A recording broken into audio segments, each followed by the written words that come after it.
குருவியின் வளையல் வீடு. ஒரு நாள் காட்டுல எங்க பார்த்தாலும் கருமேகங்கள் சூழ்ந்துகிட்டு இருந்துச்சு. மழை வர்றதுக்கான அறிகுறி காட்டுல தென்பட்டுச்சு. அந்த சமயத்துல மீனு ராணிங்கிறர்கள் வேகமா பறந்துகிட்டு இருந்தாங்க. மீனு, காலையில இருந்து அலைஞ்சுக்கிட்டு இருக்கோம், நமக்கு எந்த தானியங்களுமே கிடைக்கல. மழை வேற வர மாதிரி இருக்கு. வா, நம்ம வீட்டுக்கு திரும்பி போயிடலாம். ராணி அக்கா, இவ்வளவு தூரம் உணவு தேடி வந்துட்டோம், இன்னும் கொஞ்சம் தூரம் போய் பார்ப்போம். மழை வந்தா எத்தனை நாட்களுக்கு பெய்யுமோ தெரியல, அது வரைக்கும் நம்ம பட்னியாவா இருக்க முடியும்? வாங்க சீக்கிரம் பறக்கலாம். மீனு, எனக்கு என்னமோ சரியா படல. நம்ம வீட்டுக்கு போறதுதான் நல்லது. மழை வந்துச்சுன்னா நம்மளால ரொம்ப தூரம் பறக்க முடியாது அப்படின்னு ரெண்டு பறவைகளும் பேசிக்கிட்டே பறந்துகிட்டு இருந்தாங்க. அந்த சமயத்துல தூரத்துல ஒரு ப்ளூபெர்ரி மரம் தென்பட்டுச்சு. உடனே ரெண்டு பறவைகளும் அந்த மரத்தோட பக்கத்துல போனாங்க.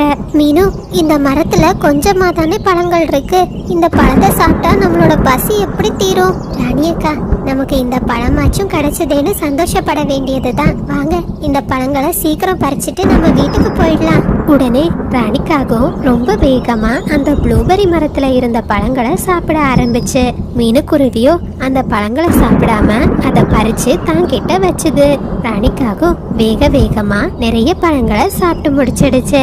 அப்பாடா மீனு, இந்த மரத்துல இருந்த எல்லா பழமும் தீந்துடுச்சு. வா, நம்ம வீட்டுக்கு போலாம். ராணி அக்கா, நீங்க எல்லா பழத்தையும் சாப்பிட்டுட்டீங்களா? வீட்டுக்கு கொண்டு போக எதுவும் எடுக்கலையா? நீ ஏன் உன்னோட பழங்களை சாப்பிடாம வச்சிருக்க? சாப்பிடு. இல்ல, வீட்டுல என் பையன் குக்கு பசியோட காத்திருப்பான். நான் இந்த பழங்களை வீட்டுக்கு கொண்டு போய் என் பையன் குக்கு கூட சாப்பிட்டுக்கிறேன். ஆனா ராணிக்காகத்துக்கு மீனுக்குருவி வச்சிருந்த பழங்கள் மேல ஆசை வந்துச்சு. அது அந்த ப்ளூபெர்ரியை எப்படியாச்சும் எடுக்கணும்னு முடிவு பண்ணுச்சு. அடடே மீனு, அங்க பாரு, ஒரு பெரிய கொய்யா மரம் இருக்கு. அதுல எவ்வளோ கொய்யா பழங்கள் இருக்கு. இது தெரியாம நாம இந்த ப்ளூபெர்ரி பழங்களை சாப்பிட்டுட்டோமே அப்படின்னு ராணிக்காக சொன்னதும் மீனுக்குருவி திரும்பி பார்த்துச்சு. என்ன சொல்றீங்க ராணி அக்கா? என் கண்ணுக்கு எதுவுமே தெரியலையே அப்படின்னு மீனுக்குருவி சொல்லிக்கிட்டு இருந்த நேரம் ராணிக்காகவும் அந்த ப்ளூபெர்ரி பழங்களை எடுத்துக்கிட்டு வேகமா அங்கிருந்து பறந்து போயிடுச்சு. ராணி அக்கா, ராணி அக்கா நில்லுங்க, அது என்னோட பழங்கள், என் பையனுக்காக நான் வச்சிருந்தேன் அப்படின்னு சொன்ன மீனுக்குருவி ராணிக்காகத்தை பின்தொடர முயற்சி செய்தது. அந்த சமயத்துல ரொம்ப பலமா மழை பெய்ய ஆரம்பிச்சது. உடனே மீனுக்குருவி வேற வழி இல்லாம அந்த மரத்தொடி வாரத்துல ஒதுங்கி நின்னுச்சு. கடவுளே, நான் இப்ப என்ன செய்வேன்? வீட்டுல என் பையன் வேற தனியா இருக்கானே, அவன் ரொம்ப பசியோட இருப்பான். நான் அவனுக்கு இனிமே எப்படி உணவு கொடுக்க போறேன்? இந்த ராணிக்காக ரொம்ப மோசமானது, என்னை எப்படி ஏமாத்திடுச்சு. அதே நேரத்துல வீட்டுல தனியா இருந்த குழந்தைக்கு மழையை பார்த்து ரொம்ப பயந்துட்டான். அம்மா, அம்மா, நீங்க ஏமா இன்னும் வீட்டுக்கு வரல? மின்னலும் இடியுமா இருக்குமா? எனக்கு ரொம்ப பயமா இருக்கு, சீக்கிரம் வாங்கம்மா. அந்த சமயத்துல ராணிக்காகவும் ப்ளூபெர்ரி பழங்களை எடுத்துக்கிட்டு அந்த பக்கமா பறந்து போச்சு. இத பார்த்த குழந்தை குக்கு வீட்டுல இருந்து வெளியே பறந்து போனா. ராணி ஆண்டி, ராணி ஆண்டி, ஒருக்கா இங்க வாங்க. ராணி ஆண்டி, இங்க வாங்க. என்ன குக்கு, எதுக்காக என்ன கூப்பிட்ட? சீக்கிரம் சொல்லு, நான் வீட்டுக்கு போகணும். ராணி ஆண்டி, எங்க அம்மா உங்க கூட தானே உணவு தேட வந்தாங்க. எங்க அம்மா எங்க போனாங்க? உங்க அம்மா எங்க போனான்னு எனக்கு தெரியல. அவ உணவு தேடி வேற திசையில பறந்து போனா. நான் என் வீட்டுக்கு கிளம்புறேன் அப்படின்னு சொன்ன ராணிக்காக ப்ளூபெர்ரி பழங்களை எடுத்துக்கிட்டு தன்னோட வீட்டுக்கு பறந்து போயிடுச்சு. மழையோட சேர்த்து காட்டுல ரொம்ப பலமா காற்று வீசுச்சு. அந்த காற்றுக்கு ஈடு செய்ய முடியாம மீனுக்குருவியோட வீடு அப்படியே காற்றுல பறந்து போயிடுச்சு. கொஞ்ச நேரத்திலேயே காட்டுல எங்க பார்த்தாலும் தண்ணீராலேயே நிரம்பி இருந்துச்சு. மழையோட வேகம் மேலும் மேலும் அதிகமாகிக்கிட்டே இருந்துச்சு. இதனால மீனுக்குருவி ரொம்ப வருத்தப்பட்டு அழுதுகிட்டு இருந்துச்சு. ஐயோ, வீட்டுல என் குழந்தை என்ன பண்றானோ? அவன் மழைய பார்த்து ரொம்ப பயந்து போயிருப்பான். நான் ஒரு அம்மாவா இருந்தும் இந்த மழையில என் குழந்தை கூட இருக்க முடியல. என் குழந்தைக்கு எந்த ஆபத்தும் வரக்கூடாது அப்படின்னு மீனுக்குருவி சொல்லிக்கிட்டு இருந்த நேரம் அந்த ப்ளூபெர்ரி மரம் தன்னோட கண்களை திறந்து பார்த்துச்சு. குருவி, நீ கவலைப்படாத, நான் ஒரு மந்திர ப்ளூபெர்ரி மரம். என்னால உன் குழந்தை இப்போ என்ன செய்துகிட்டு இருக்குன்னு பார்க்க முடியும். ப்ளூபெர்ரி மரமே, தயவு செஞ்சு சீக்கிரம் பார்த்து சொல்லுங்க, என் குழந்தை வீட்டுல நல்லா இருக்கானா? உடனே ப்ளூபெர்ரி மரமும் தன்னோட கண்களை மூடி குழந்தை குக்கு என்ன செய்துகிட்டு இருக்கான்னு பார்க்க ஆரம்பிச்சது. அந்த சமயத்துல குக்கு ரொம்ப ஆபத்தான முறையில மழை வெள்ளத்தால இழுத்துக்கிட்டே போய்கிட்டு இருந்தான். அம்மா, அம்மா, சீக்கிரம் என்ன காப்பாத்துங்கம்மா, எனக்கு ரொம்ப பயமா இருக்குமா. அம்மா, குருவி, உன் மனசு தைரியப்படுத்திக்கோ. உன் குழந்தை ரொம்ப பெரிய ஆபத்துல இருக்கான். உன்னோட வீடு உடைஞ்சு போயிடுச்சு. உன் குழந்தைய ஆத்து வெள்ளம் இழுத்துக்கிட்டு போயிட்டு இருக்கு. ஐயோ மரமே, நீங்க என்ன சொல்றீங்க? நான் இப்பவே போய் என் பையனை காப்பாத்துறேன். இரு குருவி, ஒரு நிமிஷம். இத உன்னால தனியா செய்ய முடியாது. நான் உனக்கு உதவி செய்யறேன் அப்படின்னு சொன்ன ப்ளூபெர்ரி மரம் மீனுக்குருவி முன்னாடி ஒரு வளையலை வரவழைச்சது. குருவி, இது ஒரு மந்திர வளையல். இந்த வளையல் உனக்கு விருப்பமான வடிவத்துக்கு மாறும். இந்த வளையல் உன் குழந்தைய காப்பாத்துறதுக்கு உதவியா இருக்கும். ப்ளூபெர்ரி மரமே, உங்களுக்கு ரொம்ப நன்றி. நான் இப்பவே போய் என் பையனை காப்பாத்துறேன் அப்படின்னு சொன்ன மீனுக்குருவி அந்த மந்திர வளையலை எடுத்துக்கிட்டு ரொம்ப வேகமா அங்கிருந்து பறந்து போச்சு. அம்மா அம்மா, என்ன காப்பாத்துங்க, எனக்கு ரொம்ப பயமா இருக்கு. அம்மா அம்மா. மகனே குக்கு, நீ கவலைப்படாத, அம்மா உன்னை எப்படியாச்சும் காப்பாத்திடுவேன். அட, இந்த தண்ணி ரொம்ப ஆழமாச்சு.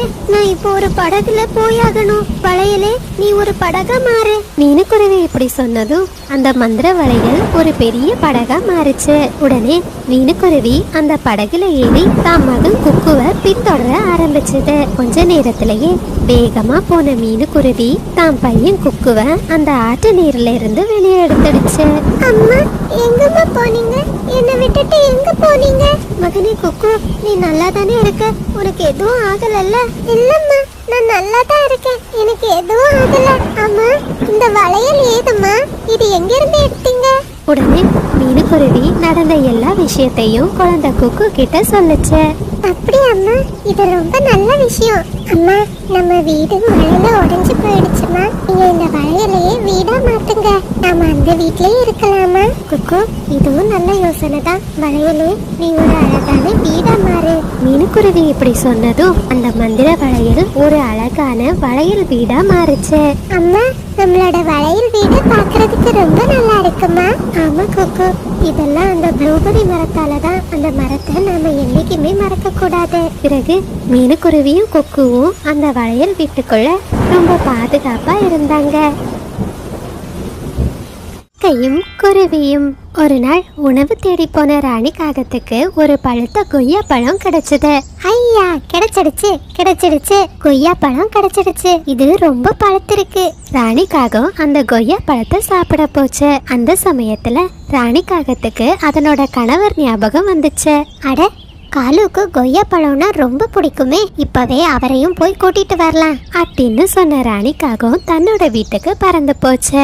காலு, தூங்குனது போதும், சீக்கிரம் எழுந்துறீங்க. எனக்கு ஒரு பழுத்த கொய்யா பழம் கிடைச்சிருக்கு. வாங்க, நாம 2 பேரும் போய் அதை சாப்பிடுவோம். தான் மனைவி இப்படி சொன்னதை கேட்டதுமே காலுக்காகவும் சந்தோஷத்துல துள்ளி குதிச்சது. அட, கொய்யா பழமா?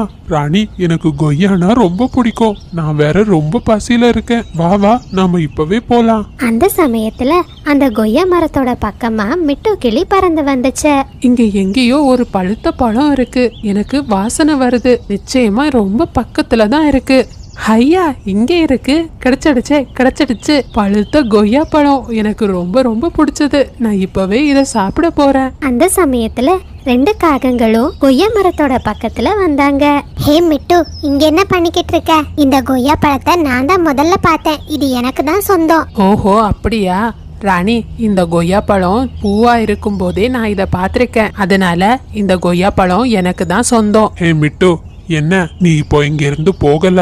உன்னை அடிச்சே கொன்னுடுவேன். காலு, உன் மிரட்டலுக்கெல்லாம் நான் பயப்பட மாட்டேன். என்ன ஆனாலும் சரி, இந்த கொய்யா பழம் எனக்கு தான். மிட்டு கிளி இப்படி சொன்னதும் காலுக்காக ரொம்ப வேகமா மிட்டு கிளிய தாக்க ஆரம்பிச்சிருச்சு. ஐயோ, காப்பாத்துங்க. இந்த காகங்கள் கிட்ட இருந்து என்னை யாராச்சும் காப்பாத்துங்க. மிட்டு கிளியோட சத்தத்தை கேட்ட மீனுக்குருவி வேகமா அந்த இடத்துக்கு பறந்து வந்துச்சு. காலு, ராணி, மிட்டுவை விட்டுருங்க, இப்படி போட்டு அடிக்காதீங்க. ஆனா காலுக்காகமும் மிட்டு கிளியோட ரெக்கைய உடைச்சிடுச்சு. மிட்டு, இப்ப என்ன பத்தி உனக்கு புரிஞ்சுதா? இனிமே எங்க கிட்ட வச்சுக்காத. காலு, இந்த கிளிக்கிட்ட என்ன பேச்சு? இப்போ இந்த கொய்யா நமக்கு தான் சொந்தம். வாங்க, நம்ம வீட்டுக்கு போய் சாப்பிடலாம் அப்படின்னு சொன்ன காகங்கள் அந்த கொய்யா பழத்தை எடுத்துக்கிட்டு தங்களோட வீட்டுக்கு பறந்து போனாங்க. மிட்டு, உனக்கு ஒன்னும் ஆகாது, பயப்படாத. நான் இப்பவே டாக்டரை கூட்டிட்டு வரேன் அப்படின்னு சொன்ன மீனுக்குருவி ரொம்ப வேகமா டாக்டரை கூப்பிடுறதுக்காக பறந்து போச்சு. ரோசி டாக்டர், சீக்கிரம் வாங்க, காகங்கள் மிட்டு கிளிய அடிச்சுட்டாங்க. அதனோட ரெக்கைகள்ல இருந்து ரத்தம் சொட்டிக்கிட்டே இருக்கு. மீனு, நான் இப்பவே என்னோட பொருட்களை எடுத்துட்டு வரேன். ரோசி டாக்டரும் மிட்டு கிளியோட காயங்களுக்கு கட்டு போட்டாங்க.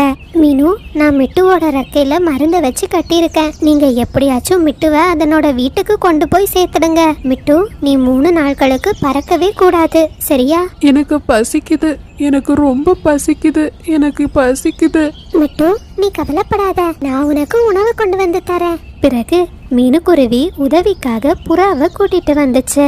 மீனுவும் புறாவும் சேர்ந்து மிட்டு கிளிய ஒரு கூடையில வச்சு அதனோட வீட்டுக்கு கூட்டிட்டு போனாங்க. மிட்டு, என்னாச்சு? உனக்கும் அந்த காகங்களுக்கும் என்னதான் பிரச்சனை? நான் ஒரு கொய்யா பழத்தை பார்த்தேன். அதை சாப்பிடலான்னு போற நேரம் 2 காகங்களும் அங்க வந்தாங்க. அந்த கொய்யா பழம் அவங்களுக்கு தான் வேணும்னு சொன்னாங்க. நான் எதிர்த்து கேட்டதுக்கு தான் என்ன அடிச்சுட்டாங்க. மிட்டு, நீ கவலைப்படாத, நீ வீட்ல இருந்து ஓய்விடு. உனக்கான தானியத்தை நான் எடுத்துட்டு வரேன் அப்படின்னு சொன்ன மீனுக்குருவி காட்டுல ரொம்ப இடங்கள்ல அலைஞ்சு திரிஞ்சு சத்தான தானியங்களை எடுத்துட்டு வந்து மிட்டு கிளிக்கு கொடுத்துச்சு. மீனு, நீ செய்த இந்த உதவியை நான் என்னைக்குமே மறக்க மாட்டேன். உனக்கு ரொம்ப ரொம்ப நன்றி. இப்படியே 3 நாட்கள் கடந்து போச்சு. இப்போ மிட்டு கிளியோட ரெக்கையில இருந்த காயங்களும் சரியாகிடுச்சு. மிட்டு கிளி இப்போ பறக்கவும் ஆரம்பிச்சிடுச்சு. அட, இங்க ஏதோ இனிப்பான மாம்பழங்களோட வாசனை வருதே. மிட்டு கிளியும் ரொம்ப தூரம் பறந்து போய் இனிப்பான மாம்பழங்களை கண்டுபிடிச்சது. பிறகு அந்த மாம்பழங்களை பறிச்சிட்டு சந்தோஷமா தன்னோட வீட்டுக்கு பறந்து போச்சு. அந்த சமயத்துல மிட்டு கிளி மீனுக்குருவியையும் புறாவையும் பார்த்துச்சு. மிட்டு, உனக்கு இந்த ருசியான மாம்பழம் எங்க இருந்து கிடைச்சது? மீனு, புறா, இந்த நதியோட அந்த பக்கம் ஒரு அடர்ந்த மரங்களுக்கு இடையில ஒரு பெரிய மாமரம் இருக்கு. நீயும் புறாவும் போய் அதை சாப்பிடுங்க. ஆனா எக்காரணம் கொண்டும் இந்த விஷயம் அந்த காகங்கள் கிட்ட நீங்க சொல்லக்கூடாது. சரி மிட்டு, நாங்க சொல்ல மாட்டோம். எங்களுக்கும் மாம்பழம் சாப்பிடுறதுன்னா ரொம்ப பிடிக்கும். நாங்க இப்பவே அங்க போறோம் அப்படின்னு சொன்ன புறாவும் மீனுக்குருவியும் அந்த மாம்பழ மரத்துக்கு போனாங்க. அந்த மரத்துல இருந்து ஆளுக்கு ஒரு மாம்பழத்தை பறிச்சாங்க. பிறகு அந்த மாம்பழத்தை எடுத்துட்டு வந்து நதிக்கரையில உட்கார்ந்து சந்தோஷமா சாப்பிட்டுக்கிட்டு இருந்தாங்க. அந்த சமயத்துல 2 காகங்களும் நதிக்கரையோட பக்கத்துல வந்தாங்க. மீனு, எனக்கு ரொம்ப பசியா இருக்கு. சொல்லு, இந்த மாம்பழம் உனக்கு எங்க இருந்து கிடைச்சது? ராணி, இந்த மாம்பழத்தை எங்களுக்கு மிட்டு கிளி தான் கொடுத்தது. அது உங்ககிட்ட இந்த விஷயத்த சொல்லாது. ஏன்னா நீங்க தான் மிட்டு கூட சண்டை போட்டிருக்கீங்களே. நான் அந்த கிளிய அடிச்சாவது உண்மையை வரவழைப்பேன், இல்ல அந்த கிளிய கொன்னுடுவேன். காலு, நீ மற்ற பறவைகள் கிட்ட இப்படி மோசமா நடந்துக்கிறது நல்லதில்ல. என்னைக்கா இருந்தாலும் எங்களோட உதவியும் உனக்கு தேவைப்படும், அதை மறந்துடாத. அதே நேரத்துல காகங்களோட குழந்தை ஜக்கு மரத்துக்கு மரம் தாவி விளையாடிக்கிட்டு இருந்தான். அந்த சமயத்துல ஜக்கு எதிர்பாராத விதமா ஒரு மரத்தோட ஓட்டையில மாட்டிக்கிட்டான். ஜக்கு எவ்வளவோ முயற்சி செய்தும் அவனால அந்த ஓட்டையில இருந்து வெளியே வர முடியல. அந்த சமயத்துல மரக்கிளை மேல உட்கார்ந்திருந்த புறா இத பார்த்துச்சு. அட, காகங்களோட குழந்தை மரத்தோட பொந்துல மாட்டிக்கிட்டானே, இப்பவே இத காகங்கள் கிட்ட போய் சொல்லணும் அப்படின்னு சொன்ன புறா காகங்கள் இருக்கிற இடத்தை நோக்கி பறந்து போச்சு. காலு, ராணி, உங்களோட பையன் ஒரு மரத்தோட ஓட்டையில மாட்டிக்கிட்டு இருக்கான். புறா, நீ என்ன சொல்ற? என் பையனை எங்க பார்த்த? நாவல் மரத்தோட அடிவாரத்துல தான் ஒரு காஞ்ச மரம் கிடக்கு. அந்த மரத்தோட ஓட்டையில தான் ஜக்கு மாட்டி இருக்கான். இப்பவே அங்க போங்க. உடனே காகங்களும் ரொம்ப வேகமா தான் மகன் இருந்த இடத்துக்கு பறந்து போனாங்க. ஓட்டைக்குள்ள தான் மகனை பார்த்ததும் 2 காகங்களும் ரொம்ப பயந்துட்டாங்க. மகனே ஜக்கு, நீ கவலைப்படாத, அப்பா கையால உன்னை எப்படியாச்சும் வெளியே எடுத்துருவேன் அப்படின்னு சொன்ன காகம் தன்னோட கைய அந்த பொந்துக்குள்ள போட்டு ஜக்குவை வெளியே எடுக்க முயற்சி செய்தது. ஆனா காகங்களால ஜக்குவை வெளியே எடுக்கவே முடியல. ஜக்கு, நீ கவலைப்படாத, அம்மா எப்படியாச்சும் இந்த மரக்குச்சியை வச்சு உன்னை வெளியே எடுத்துருவேன். இந்த குச்சியை இறுக்கமா கடிச்சுக்கோ அப்படின்னு சொன்ன ராணிக்காக ஒரு மரக்குச்சியை எடுத்து ஜக்குவை அந்த ஓட்டைக்குள்ள இருந்து வெளியே எடுக்க முயற்சி செய்தது. இந்த மாதிரி காகங்களோட ஒவ்வொரு முயற்சியும் தொடர்ந்து தோல்வி அடைஞ்சுக்கிட்டே இருந்துச்சு. அந்த சமயத்துல மீனுக்குருவியும் புறாவும் அந்த இடத்துக்கு வந்தாங்க. ஜக்கு, நீ எப்படி இந்த ஓட்டைக்குள்ள மாட்டிக்கிட்ட? ஆண்டி, நான் விளையாட்டுத்தனமா இந்த ஓட்டைக்குள்ள வந்தேன். ஆனா இப்போ என்னால வெளியே வரவே முடியல. எனக்கு ரொம்ப பயமா இருக்கு ஆண்டி. தயவு செஞ்சு என்ன வெளியே எடுத்துருங்க. மீனு, தயவு செஞ்சு நீ எனக்கு ஏதாச்சும் யோசனை சொல்லு. எப்படியாச்சும் என் பையனை இந்த ஓட்டையில இருந்து வெளியே எடுத்துடணும். ராணி, கவலைப்படாத, உன் பையனுக்கு எதுவும் ஆகாது. நீ இப்பவே போய் மரம் வெட்டுற குருவி கிட்ட இருந்து கோடாரி வாங்கிட்டு வா. ராணி காகமும் உடனே ரொம்ப வேகமா மரம் வெட்டுற குருவிய பார்க்க போச்சு. ஆந்தே, சீக்கிரம் உன்கிட்ட இருக்கிற கோடாரியை எடுத்துக்கிட்டு வா. என் பையன் மரத்தோட பொந்துல மாட்டிக்கிட்டு இருக்கான். அவனை எப்படியாச்சும் வெளியே எடுத்தாகணும். காகமே, இப்போ எந்த முகத்தை வச்சு என்ன நீ பார்க்க வந்த? ஒரு சமயம் நீ வீடு கட்டுறதுக்காக நான் விறகு கட்டைகளை தரலன்னு என்னோட கோடாரியை எடுத்து நீ ஆற்றுல வீசினியே, அதை நான் என்னைக்கும் மறக்க மாட்டேன். போ இங்க இருந்து. உடனே ராணிக்காக எதுவுமே பேச முடியாம அங்கிருந்து பறந்து போயிடுச்சு. ராணி, என்னாச்சு? அந்த குருவி கோடாரிய தந்துச்சா? இல்ல காலு, அந்த குருவி கிட்டையும் நாம சண்டை போட்டிருக்கோம். அது அந்த காரணத்தை சொல்லி எனக்கு எந்த கோடாரியும் தரல. அப்பா, எனக்கு ரொம்ப பயமா இருக்குப்பா. தயவு செஞ்சு என்ன வெளியே எடுத்துடுங்க. எனக்கு மூச்சு விடவே கஷ்டமா இருக்குப்பா. என்ன வெளியே எடுத்துடுங்கப்பா அப்படின்னு சொன்ன ஜக்கு தன்னால முடிஞ்ச வர அந்த ஓட்டையில இருந்து வெளியே வர முயற்சி செய்தான். வேற வழியே இல்ல, ஒரே ஒரு பறவையால தான் ஜக்குவை காப்பாத்த முடியும் அப்படின்னு சொன்ன மீனுக்குருவி ரொம்ப வேகமா போய் மிட்டு கிளிய கூட்டிட்டு வந்துச்சு. மீனு, முடியவே முடியாது. என்னால எந்த காரணத்திலையும் இந்த காகங்களுக்கு உதவி செய்ய முடியாது. மிட்டு, நீ இப்படி சொல்லக்கூடாது. ஜக்குவுக்காகவாவது நீ இந்த உதவியை செய்தே ஆகணும். மிட்டு கிளி தன்னோட அழகால அந்த மரத்தோட ஓட்டைய மேலும் மேலும் கொத்த ஆரம்பிச்சது. மிட்டு கிளியோட அழகு ரொம்ப வலிமையா இருந்ததுனால அது ரொம்ப கஷ்டப்பட்டு அந்த மரத்தோட ஓட்டைய பெருசாக்கிடுச்சு. காகங்களே, இப்போ உங்க குழந்தைய வெளியே எடுத்துக்கோங்க அப்படின்னு சொன்ன மிட்டு கிளி அங்கிருந்து பறந்து போயிடுச்சு. கொஞ்ச நேரத்திலேயே குழந்தை ஜக்கு பழைய நிலைமைக்கு வந்துட்டான். இதனால ரெண்டு காகங்களும் ரொம்ப சந்தோஷப்பட்டாங்க. காலு, ராணி, இப்பவாச்சும் உங்களுக்கு புரியுதா? நாம ஒவ்வொருத்தருக்கும் ஒவ்வொரு விதத்துல எல்லாரும் தேவைப்படுறோம். நீங்க மட்டும்தான் பலசாலின்னு நினைக்காதீங்க. மீனு, இப்ப எனக்கு ரொம்ப நல்லா புரியுது. இனிமே காட்டுல இருக்கிற எந்த பறவைகளையும் நான் காயப்படுத்த மாட்டேன் அப்படின்னு சொன்ன காலுக்காக அன்னையிலிருந்து திருந்தி வாழ ஆரம்பிச்சது. பிறகு எல்லா பறவைகளும் அவங்கவங்க வீட்டுக்கு பறந்து போனாங்க.